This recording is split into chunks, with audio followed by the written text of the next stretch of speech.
Tayo po'y manalangin. Aming napakabuti, banal at mapagmahal na Ama, salamat po sa inyong pagpadala sa bawat isa ngayong umaga. Kami po ay lumalapit sa inyo. Dalangin namin na ikaw ay maluwalhati sa aming paglilingkod, sa aming pag-awit at pagsamba, sa aming pakikinig, sa kondisyon ng aming mga puso. Nilalapit po namin sa inyo ang bawat isang may sakit, lalo na po ang ina ng aming kapatid na si Shad. Bigyan niyo po siya ng healing, ng comfort, and Lord, most of all, ng peace. Pati na rin po si Tito Mario na kaka-opera lang, nawa ikaw ang magpalakas at pagaling sa kanila at mag-provide ng kung anumang pangangailangan. Nagtitiwala po kami sa iyo. Sa hapong ito, gabayan niyo po ang iyong lingkod na maging tapat sa iyong salita at maging malinaw ang mga salita ng mensahe mo ngayong hapon sa amin. Sa matamis na pangalan ng Panginoong Hesus. Amen. Buksan po natin ang Bible natin sa 1 Corinthians chapter 3, verse 1 to 9. 1 Corinthians 3, 1 to 9. Starting from verse 1, sinasabi, "Mga kapatid, hindi ko kayo makausap bilang mga taong nagtataglay ng Espiritu. Kailangan kausapin ko kayo bilang mga taong namumuhay paayon sa laman at mga sanggol pa sa pananampalataya kay Kristo. Gatas ang ibinigay ko sa inyo noon at hindi matigas na pagkain sapagkat hindi ninyo kaya yon. Subalit hanggang ngayon ay hindi pa rin ninyo kaya sapagkat nananaig pa sa inyo ang laman. Ang inyong pag-iinggitan at pag-aaway-away ay palatandaan na makasanlibutan pa kayo at namumuhay ayon sa laman. Kapag sinasabi ng isa, ako'y kay Pablo, at ng iba, ako'y kay Apolos, hindi ba't palatandaan yan na kayo'y namumuhay pa ayon sa laman? Sino ba si Apolos at sino si Pablo? Kami mga lingkod lamang ng Diyos na kinasangkapan niya upang akayin kayo sa pananampalataya kay Kristo. Ginawa lamang ng bawat isa sa amin ang tungkuling ibinigay ng Panginoon. Ako ang nagtanim, si Apolos ang nagdilig, subalit ang Diyos ang nagpatubo at nagpalago. Hindi ang nagtatanim o nagdidilig ang mahalaga, kundi ang Diyos, sapagat siya ang nagpapatubo at nagpapalago. Ang nagtatanim at ang nagdidilig ay parehong manggagawa lamang, at bawat isa'y tatanggap ng gantimpala ayon sa kanyang pagsisikap. Kami kapwa manggagawa ng Diyos at kayo ang kanyang bukirin, kayo rin ay gusali ng Diyos." Magandang hapon po sa ating lahat. Kaka-lunch talaga, mainit pa. Magandang hapon po. Ang title po ng mensahe natin ay Mga Sanggol pa sa Pananampalataya.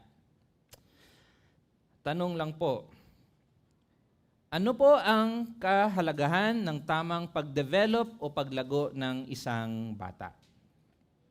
Sa TV, pati na rin sa YouTube, napakadaming commercial ng gatas, di ba? Na sinasabing makakatulong ito ang produkto nila sa tamang paglago o paglaki ng anak mo. Kala naman natin magiging katulad ni Einstein o kaya ni Pastor Pedro Martin na PBA player ang anak natin, yung pala tataba lang pag ininom yung gatas na yun araw-araw. Mahalaga ang tamang paglago ng bata kasi may mga importanteng mga hakbang na kailangan nilang maabutan sa tamang edad, hindi po ba? Advance ba ang paglago ng anak ko? Napakamabuti. Nahuhuli ba ang anak ko sa mga kaedad niya? Nako, nakakapag-alala. Maaari kasing senyas ito na may problema yung bata na kailangan agad maagapan. Kulang ba sa kain, sa tulog, sa pag-aaral? Bilang magulang, mag-aalala ka talaga. At gayon din po ang pinagdadaanan ni Apostol Pablo dito. Nag-aalala siya na masyadong mabagal ang espiritual na paglago ng mga Kristiyanong taga-Korinto. Para daw silang mga sanggol pa rin, mga baby damulag sa pananampalataya, or sabi ni Kuya Jem, mga bonjing. Napakatagal na silang Kristiyano, ngunit mabababaw pa rin mag-isip. Kung naalala po natin yung mga previous sermon, ang mga taga-Korinto ay nag-aaway tungkol sa mga ninuno at katuruan ng simbahan. Hindi lang sila nagdedebate kung ano ang tunay na kalooban ng Diyos, nagyayabangan at nagkakampihan sila kung sino ang pinakamagaling. Kay Pablo ako, kay Apollos naman ako. Ako naman, kay Kristo lamang. Ewan ko sa inyo. Ito po yung binanggit na ugali ni Brother Ian na mga Ianatics, or mga Kuya Pedronians, or Doc Ricolistas. Kaya po't gumawa si Pablo ng napakahabang talastasan tungkol sa makadiyos na karunungan. Una, inaral po natin na ang makadiyos na karunungan ay mas higit pa sa karunungan ng tao. Pangalawa, na hindi makakapagyabang ang sino mang tao, na si Pablo mismo ay nagdedepende sa Espiritu at hindi kanyang sarili. At last week, na ito ay binibigay sa atin ni Jesus through the Spirit. At ngayon naman po ay pabalik ang atensyon ni Pablo sa mga taga-Korinto mismo. At sinasabi niya, hindi nyo pa rin ito pinapakita ang karunungan ng Diyos. Masyadong mabagal ang paglago nyo at nakakasama pa ito sa simbahan. Hindi lang siya victimless crime. May ibang biktima dito, mga kasimbahan nyo. Kaya po, ang una pong pag-uusapan ni Pablo ay ang tanda ng sanggol sa pananampalataya. Nag-uumpisa siya sa chapter 3 ng isang rebuke. Sabi, mga kapatid, hindi ko kayo makausap bilang mga taong nagtataglay ng Espiritu. So, pag sinabi pong mga taong nagtataglay ng Espiritu, na hindi niya pwede silang i-treat sila ng ganon, hindi po sinasabi ni Pablo na wala sa kanila ang Espiritu Santo, kundi na sila ay hindi nagpapasailalim o nagpapa-impluwensya sa Espiritu. Kasi last week, nag-differentiate si Brother Joshua na minsan ang pagiging espiritual ay iba-iba ang paggamit ng Biblia. So dito hindi sinasabi na hindi Kristiyano. Sinasabi lang na hindi nagpapasailalim sa Espiritu Santo. Tapos sinabi po ni Pablo na kailangan kausapin ko kayo bilang mga taong namumuhay paayon sa laman. Gumagawa si Pablo ng dalawang malinaw na paghati ng kategorya ng tao. Sa isa, ang mga taong nagtataglay ng Espiritu, at sa kabila, ang mga taong namumuhay pa ayon sa laman. Alin po tayo dito sa dalawa? Ano ibig sabihin po ng laman? Ito pong katawan natin na mahilig pa rin sa kasalanan. Hindi po ba? Kahit nanampalataya na ang isang tao sa Diyos, nararamdaman pa rin niya ito. Ang mga taga-Korinto daw po ay namumuhay na parang unbeliever pa rin, na parang patay pa rin sa kasalanan. Ang tawag niya sa kanila, mga sanggol pa sa pananampalataya kay Kristo. Kinakatulad po ni Pablo ang pamumuhay ayon sa laman sa pagiging sanggol. Aray, nakaka-insulto naman yun. Maaring nakakagulat ito na pagsaway sa kanila dahil ang paningin nila ng mga taga-Korinto sa sarili ay mga matatalino, di ba? Hindi po ba? Mga sophisticated na philosopher or pilosopo. Tapos, itinuturing silang sanggol ni Apostol Pablo. Dalawa po ang pinapahiwatig ng paggamit ng salitang sanggol kay Kristo. Isang negative, isang positive. No, pag sinabing sanggol kay Kristo, una, ipinapahiwatig nito na sila ay mahina at makasarili. Ang sanggol ay walang ginawa kundi kumain, matulog, at magdumi. At pag walang mga to, iiyak. Kaya buti na lang ginawa ni God na cute ang mga baby, hindi po ba? Kasi kung hindi cute, baka di mo pagbibigyan eh. No? So yan yung unang sinasabi ni Apostol Pablo. Pangalawa, ang ibig sabihin ng sanggol kay Kristo ay na sila ay kasama pa rin sa pamilya ng Diyos. Hindi porke po nagkulang tayo ay itatakwil tayo ng Diyos. Basta tunay ang pananampalataya natin at pagsisi sa kasalanan. Kay Kristo pa rin daw sila at mga kapatid pa rin ang tawag sa kanila. Dito po natin nakikita ang seguridad ng pwesto ng Kristiyano bilang anak ng Diyos kay Kristo. The security of the believer.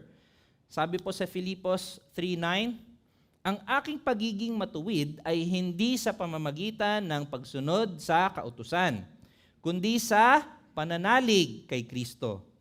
Ang pagiging matuwid ko ngayon buhat sa Diyos sa pamamagitan ng pananampalataya. Kaya't hindi daw maitrato ni Pablo sila bilang mga matured kahit gustuhin man niya.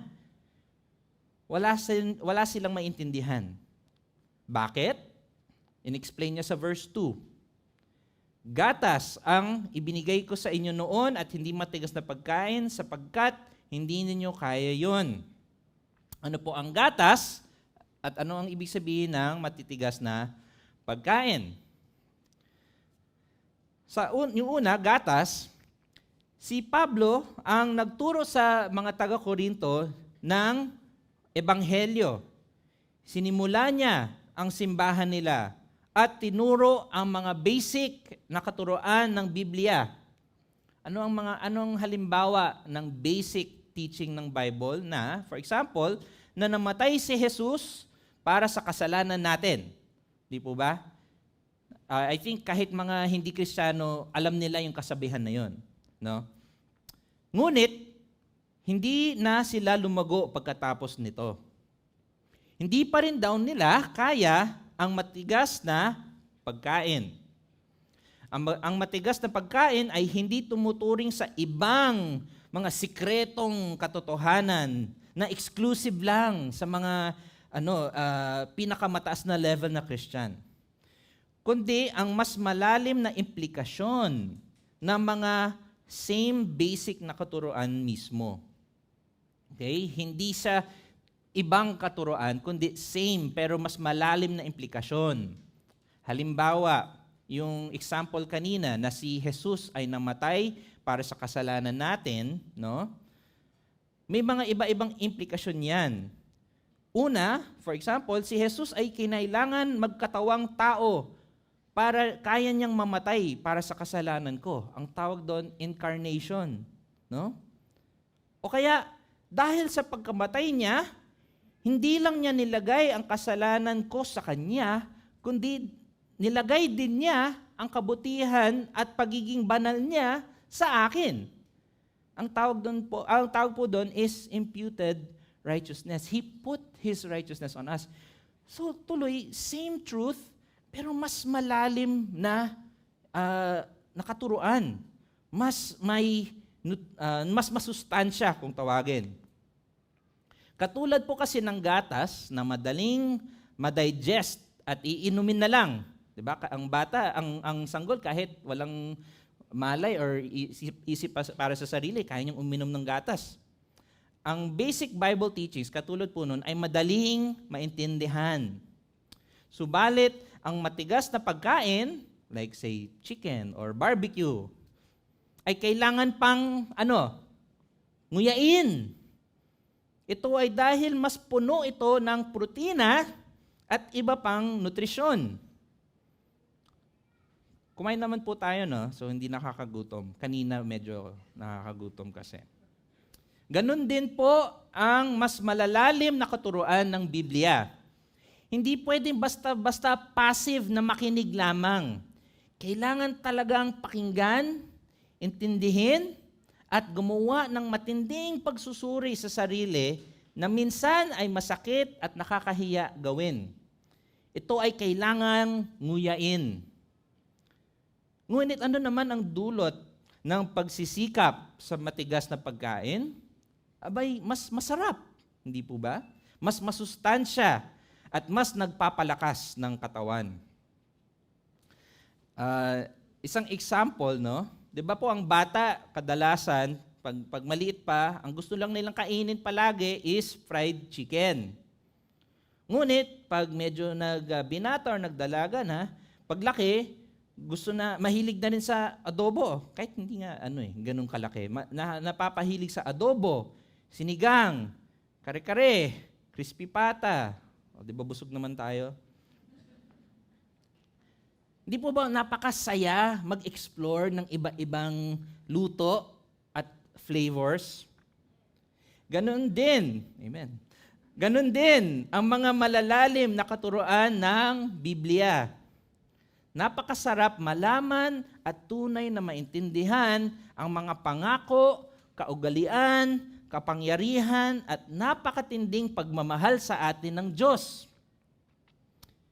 Huwag po tayong maging katulad ng mga taga-Korinto na kontento na sa gatas na lang palagi. Dapat matakam tayo sa ninunguya, sa pinag-iisipan, ang crispy pata ng salita. Tanungin niyo po sa katabi niyo, hanggang gatas ka lang ba? Obviously, hindi, di ba? Ngayon po, sa verse 3, ipapakita naman ni Apostol Pablo ang ebidensya ng pagiging sanggol nila.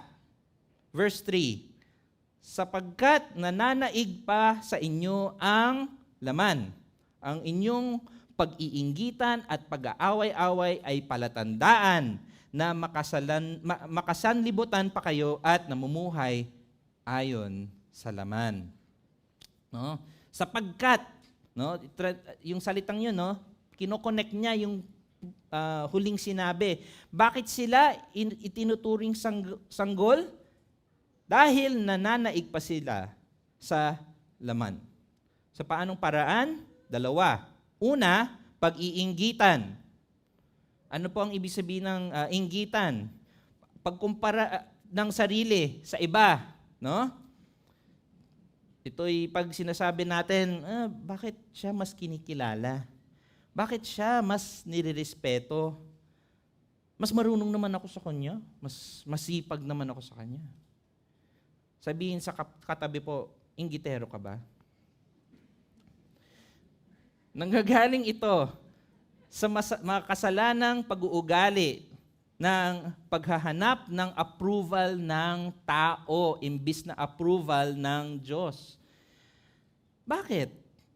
Di ba masarap na ma-compliment ng ibang tao? Di ba pag sinabi sa'yo ng boss mo, good job. Di ba parang, wow, oo nga. Good job nga.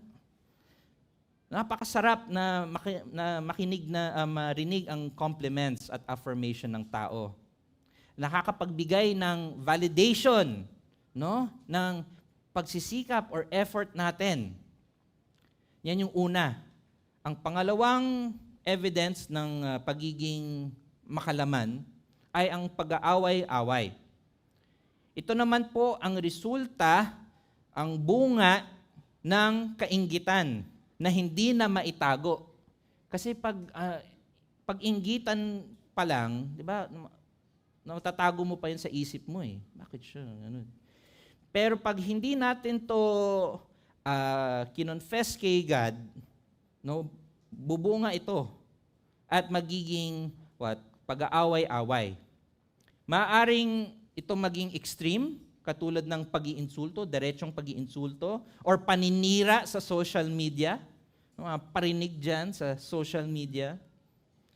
Ngunit maaari din ito pwede maging pasimple na pag-aaway, pagchichismis, pabirong pagmamaliit ng tao.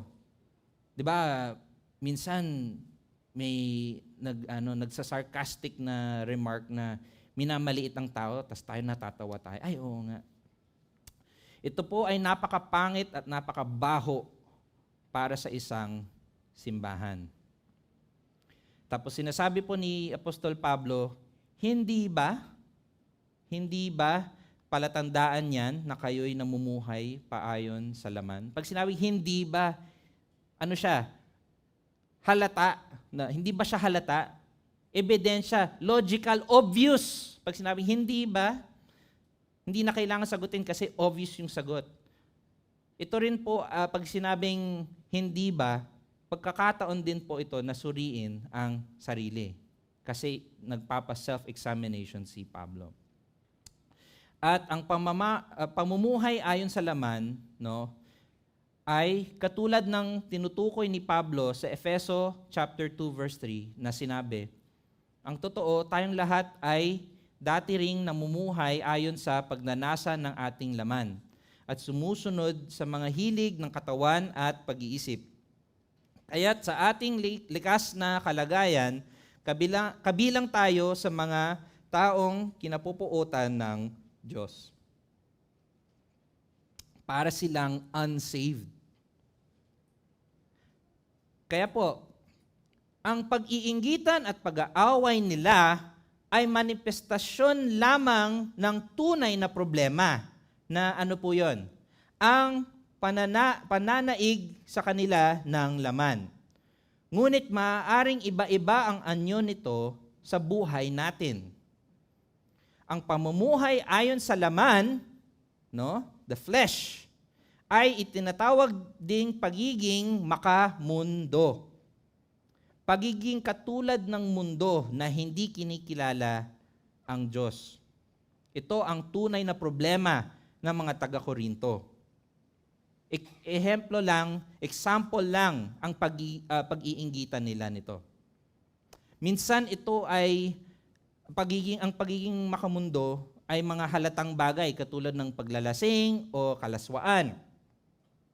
Ngunit maaari din po ito maging mga hindi halata na bagay, makasalanan na hindi nakakaskandalo. For example, ang pagiging mayabang, pagka-diskontento, ang pag-aalala, kakulangan sa pasasalamat, kawalan ng pasensya, pagiging mapanghusga, pagiging makasarili, kakulangan ng pagkontrol sa sarili. Ano ang anyo ng pagiging makamundo natin dito ngayon? Kaya kahit ligtas ang Kristiyano sa kabayaran ng kasalanan dahil kay Kristo Jesus, maaari pa ring may mga kaugaliang makamundo na kailangan hindi lang bitawan, kundi putulin sa buhay natin.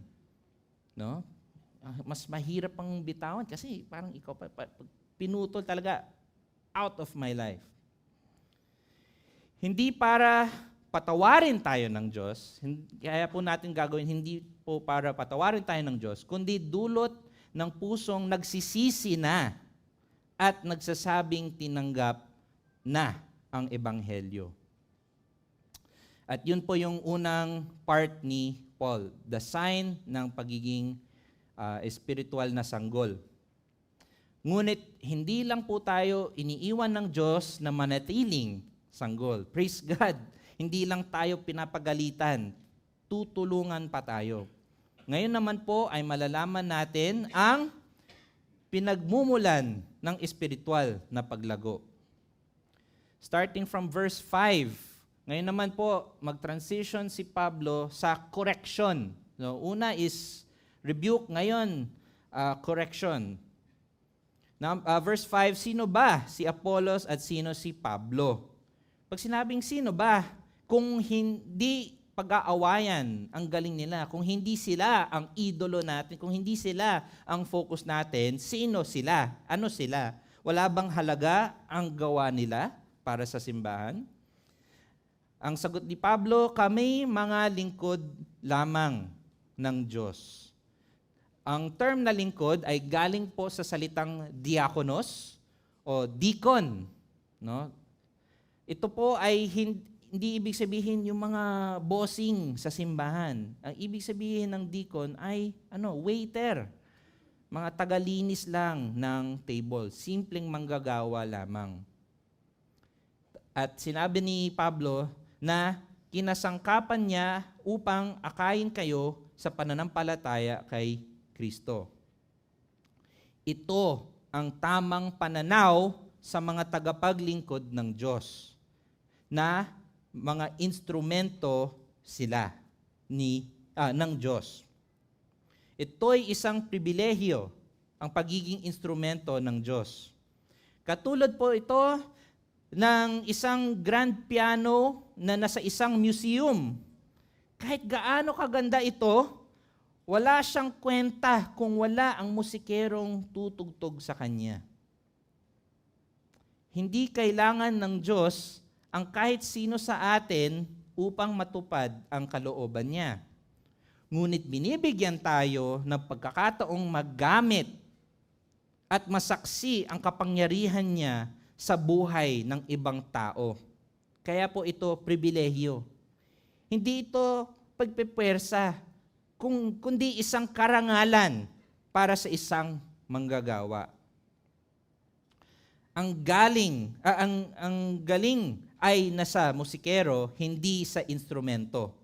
Kaya hindi din dapat iniidolo ang mga tagapaglingkod ng Diyos tulad ng ginagawa nila. At minsan, today, ginagawa natin yon. Ang pinaka-idol natin is hindi ang Diyos, kundi ang tagapagturo. Sa verse 6 naman po, sinabi ni Pablo, ako ang nagtanim, si Apollos ang nagdilig, subalit ang Diyos ang nagpatubo at nagpalago. Una, okay pa po ba tayo? Are we still awake? Okay.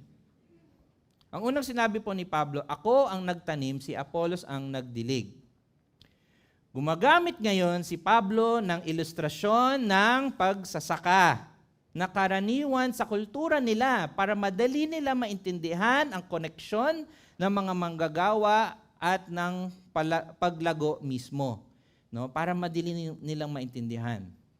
No? So sinabi na si Pablo ang nagtanim, siya yung initial na nagministeryo sa kanila, sharing the gospel, starting their church. At si Apollos ang nagdilig. Pinagpatuloy niya ang ministry. Sila'y nagtrabaho, ngunit hindi sila mismo ang nagpalago ng tanim. Sinasabi po na ang Diyos ang nagpatubo at nagpalago. Ano ang naghikayat sa magsasaka na magtanim? Ano ang sanhi ng pag-absorb ng tubig sa ugat ng halaman? Ano ang nagpapatakbo ng DNA sa loob ng halaman upang gawing cells ang tubig at sunlight? At ano ang nagsisigurado tumatakbo ng maayos ang bawat batas ng siyensya para lumago ang halaman? Nakukuha niyo yung sinasabi ko? Hindi ano, kundi sino. Ang lumikha, ang tagapaglikha ng buong likhaan, ang Diyos. Gayon din, nagtatrabaho ang mga ministeryo, ngunit ang Diyos ang gumagalaw nito. Ang Diyos ang humahanda ng bawat sitwasyon at engkwentro ng tao. At higit sa lahat, ang Diyos ang nagbabago ng puso. Yun po ang ibig sabihin. Sabi po sa Ezekiel 36, sabi ng Diyos, bibigyan ko kayo ng bagong puso at bagong espiritu. At masuwayin ninyong puso ay gagawin kong pusong masunurin. Bibigyan ko kayo ng aking espiritu upang makalakad kayo ayon sa aking mga tuntunin at masunod ninyong mabuti ang aking mga utos. It's God who changes the heart. Ang makita ng isang tao na kasalanan nga, ang kanilang kasalanan ay isa ng napakalaking himala. At ang Diyos sa pamamagitan ng kanyang Espiritu at banal na salita, ang kayang magbago ng makasarili at matigas na loob natin. Hindi yung galing ng pananalita ni Pastor George or ni Doc Rico o kung sino man. It's the Lord. Sa verse 7 naman po, sabi, hindi ang nagtatanim o nagdidilig ang mahalaga, kundi ang Diyos, sapagkat siya ang nagpapatubo at nagpapalago. Ang sinasabi po dito, ang logical na conclusion ay na ang pag-iidolo ng tao ay walang kabuluhan. No? Kung ang Diyos ang nagtatrabaho, ang gumagawa ng paglago, nonsense, walang point na i-idolize ang servant. Ito po ay isang babala laban sa idolatry. Maganda ang pagsabi ni Pastor John MacArthur. Sabi niya, kung minamahal natin ang tubig na nagbibigay ng buhay, huwag mong sambahin ang gripo. Just tama naman. Gripo lamang. Tagapagpadala lamang. And then, sa huling bahagi ng passage natin, nagbibigay si Pablo ng clarification. Verse 8, sabi, ang nagtatanim at ang nagdidilig ay parehong manggagawa lamang, at bawat isa ay tatanggap ng gantimpala ayon sa kanyang pagsisikap. Hello? Hi. Ang nagtatanim at ang nagdidilig ay parehong manggagawa lamang. Hindi magkalaban, kundi magkakampi. Iisa ang kanilang layunin. Hindi sila magkaribal. Same team. Bawat isa ay tatanggap ng gantimpala ayon sa kanyang pagsisikap. Ang ibig sabihin po nito, ang bawat Kristiyano ay responsableng tuparin ang trabaho at layunin na inihanda ng Diyos para sa Kanya. Walang kopyahan ng assignment, walang silipan, walang compare ng assignment kasi magkaiba ang assignment natin. The only assignment is to honor and obey God. Pero kung ano yung anyo nun, iba-iba. Maging prominente man ito gawain o hindi, ang tanong lamang ay kung sinunod ba natin ang kalooban ng Diyos sa sitwasyon natin o hindi. Hindi po mahirap maintindihan na dapat magkakampi ang lahat ng Kristiyano, ngunit nais pa rin marinig ng bawat individual ang tinig ng Panginoon na sinasabi, magaling, tapat at mabuting lingkod. Naging tapat ka sa kaunting halaga, kaya't pamamahalain kita ng malaking halaga. Samahan mo ako sa aking kagalakan. We're on the same team, pero bawat Kristiyano gusto marinig, well done, my servant. Sabi, ano kang pakaramdam nun, ano? Kung sabihin sa'yo ng Diyos, magaling, tapat na mabuting lingkod. Parang wala akong masabi, di ko alam kung anong reaction ko. Masya-shock na lang ako. At maaari tayong magpahinga ng walang alinlangan na kahit responsable po tayo sa layunin natin, ang kaluluwa ng mga tagapakinig natin ay hindi nakasalalay sa atin, kundi sa Diyos lamang. Wala po sa tao ang karangalan o kasalanan kung may tumanggap o tumanggi ang isang tagapakinig ng Ebanghelyo. It's not our fault at hindi rin po natin credit kung mag-accept siya o hindi. Kami kapwa manggagawa ng Diyos at kayo ang kanyang bukirin. Kayo rin ay gusali ng Diyos. So dito po, nagko-conclude si Pablo ng itong section, no? Inuulit niya. Sabi niya, kami kapwa manggagawa, mga instrumento lamang. Kayo ang bukirin, ang mga pinapalago ng Diyos, no? At kayo rin ay gusali, building, no? Na ito po ay transition ni Pablo para sa susunod na verses next week. Kaya po, ang pagiging makalaman o makamundo ay naghahadlang sa espiritual na paglalago. At ang Diyos lamang ang nakakapagbigay kakayahan na lumago ang isang Kristiyano. Ngayon po, magbibigay lang po ako ng iilan lamang na implikasyon na pwede nating pagtuunan tungkol dito.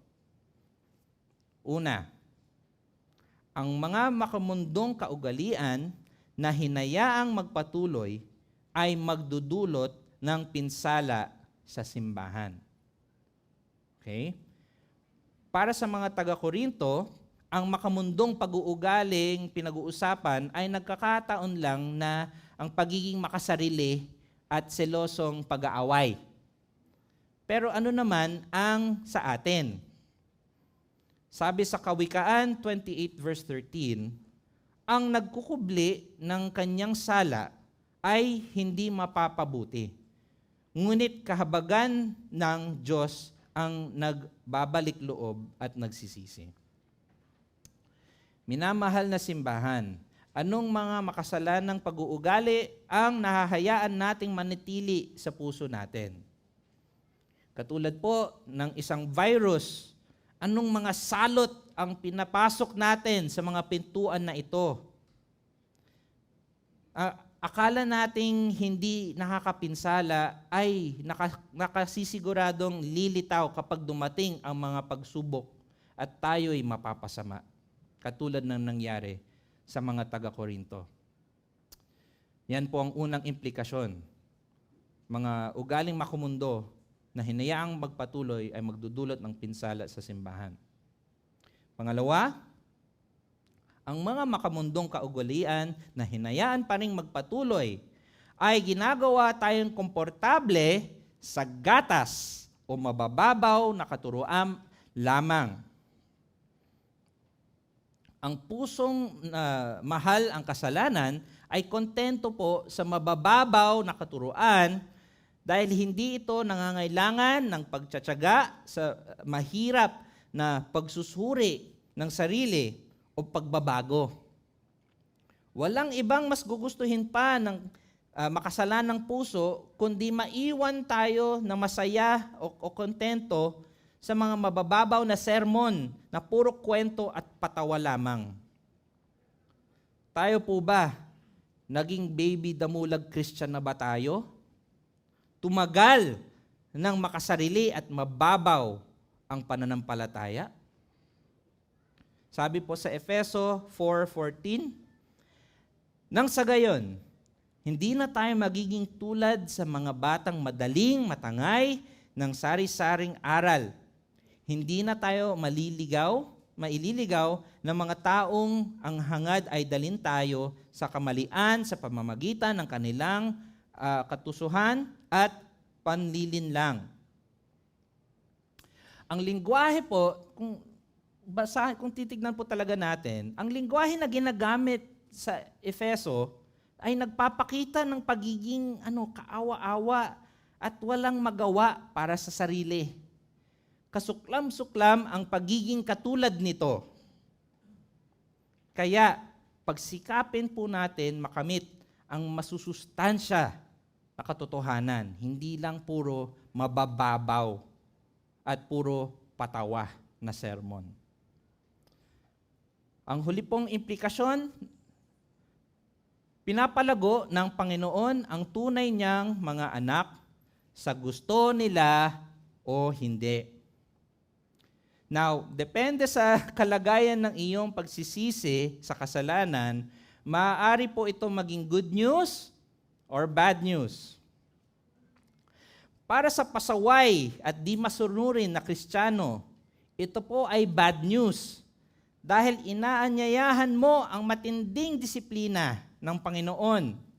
Dahil ayon sa Hebreo 12 verse 6, dinidisiplina ng Panginoon ang mga minamahal niya at pinapalo ang itinuturing niyang anak.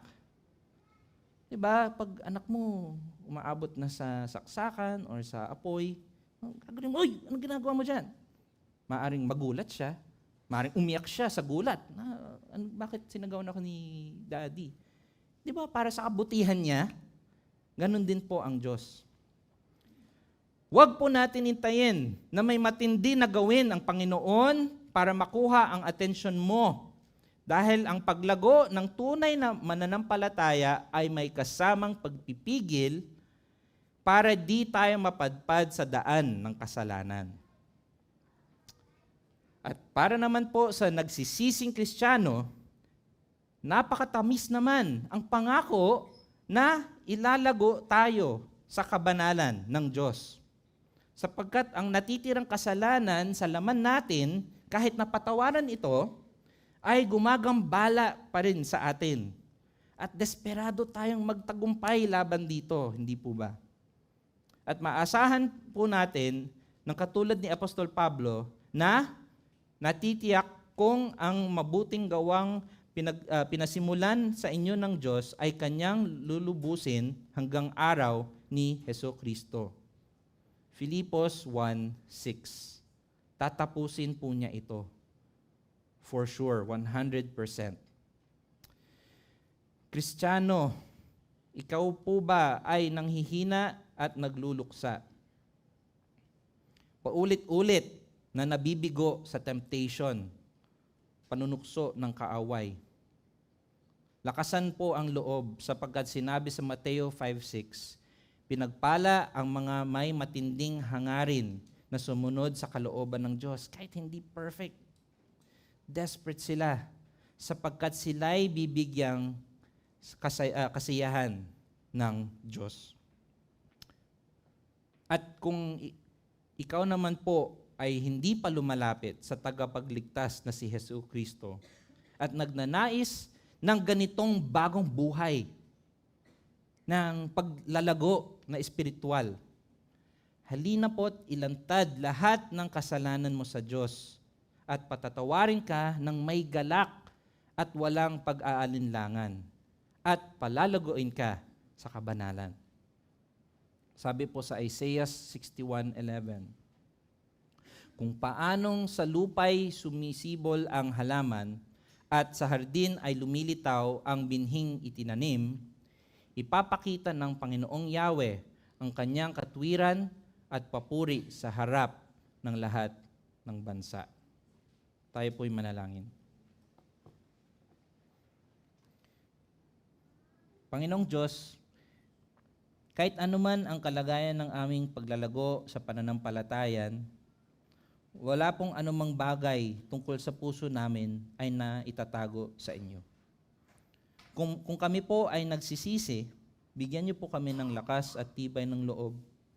At bukod doon, tulong sa pagpuputol sa buhay namin ng mga bagay na nagbibigay ng temptation. Para hindi ka na namin masasaktan at palulungkutin. At kung kami naman po ay nagiging pasaway o di masunurin, Lord, either gisingin niyo po kami na magbago o kaya pabilisin na po ang malupit na disiplina na kailangan namin para magbalik loob sa iyo. At kung kami naman po ay hindi pa talaga nag-alay ng buhay namin sa iyo ng may sinseridad, tulungan niyo po kami na suriin ang sarili at magtiwala sa pangako mo na patatawarin at tatanggapin niyo kami. We pray this, Lord, sa pangalan ni Jesus. Amen. Ang benediksyon po natin ay nanggagaling sa unang Thessalonica 5:23-24. Naway lubusan kayong gawing banal ng Diyos na siyang nagbibigay ng kapayapaan. At naway panatilihin niyang walang kapintasan ang buo ninyong katauhan, ang espiritu, kaluluwa at katawan. Hanggang sa pagparito ng ating Panginoong Hesukristo, tapat ang tumawag sa inyo at gagawin niya ito. Blessed Sunday.